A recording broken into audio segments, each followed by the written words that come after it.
salaan kadib madaxweynaha iyo dawladda iyo shacabka runtii waxaan uga mahadcelinaynaa soo dhaweyntii qiimaha badnayd ee aad noo sameyseen oo ay cashadani hadda ugu dambayso ilaa maanta oo dhan waan idinka mahadcelinaynaa si walaaltinimo leh ahalnimo leh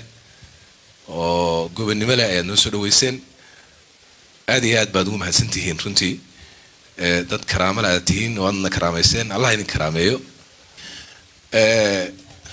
fursad fiican runtii oo aad iyo aad u wanaagsan ayaa aan haysanaa waxaan nahay dad walaalo ah oo ahal ah oo darisa oo ay ka dhaxeeyaan wax walba oo bani aadam ka dhaxeeya laga soo bilaabo diinta ilaa afka ilaa midabka ilaa dhaqanka wax inoo kala maran ma jiro dadka beledweyne ku nool iyo dadka jigjiga ku nool wax lagu kala garan kara ma jiro oo ayagii marka mar haddaan saan nahay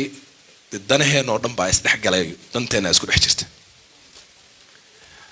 marka waa inaan kala faa'iidaysanaa isu faa'iidaysanaa isu gurmanaa isu heelinaa runtii fariinta uu diray garaadku ee uu dadka Soomaaliyeed u diray waxay la tahay inay ku filan tahay meesha ay marayaan iyo wax la gudboon halkan waxaan u nimid oo aniga iyo waftigaygu u nimid dawladda Ethiopia shir baan ka soo qayb galay dawladda federaalka ana waa ka soo wada hadalay laakiin meesha muhiimka ah si rasmi aan isu khusayno halka cadow aan si dhab ah wada leenahay aan dariska nahay aan walaalaha nahay waa dawlad deegaanka Soomaaliyeed sidaa darteed waxaan goosanay inaan dawlad deegaanka nimaano si aan si rasmi ah soo kaashano in aan eliminate gareyno aan baabi'ino cadowgaas waana baabi'in karnaa waxaan rajaynayaa annaga ku filan haddaadna taageertaan waxaanan hubaa in aad taageeraysaan madaxweynaha iyo garaadka oo hadlay baan iga filan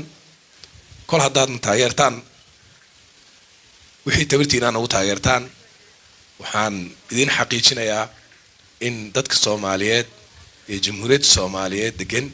awood u leeyihiin inay cadowga isdhaafiyaan wayna ka go'an tahay idinkana Ilaahay idinkiis shartooda idinma soo gaari doonto mar dambe waxaan idinka baranay runtii oo si fiican idinka baranay sida la isu kaashado oo cadowga la iska yaaliyo dadka Soomaaliyeed waxa laga yaabaa inaad sabab u ahaydeen gabdhaha Soomaaliyeed ee deegaanka jooga sida ay u garab istaageen ciidankii dagaalamay sida ay u garab istaageen madaxdoodii iyo dawladdii waxay idinkaga daysadeen inay ayaguna sidii sameeyaan inay ayaguna raashinkii qaadaan inay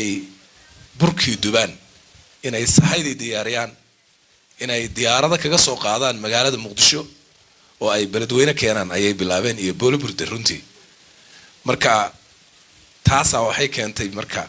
guul fara badan ay keentay waa la idinkaga daysaday annagana insha Allah waa ku guuleysanay dabcan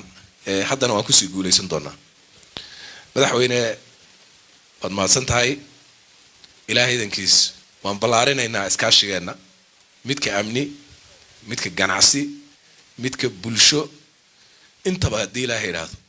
waan ballaarin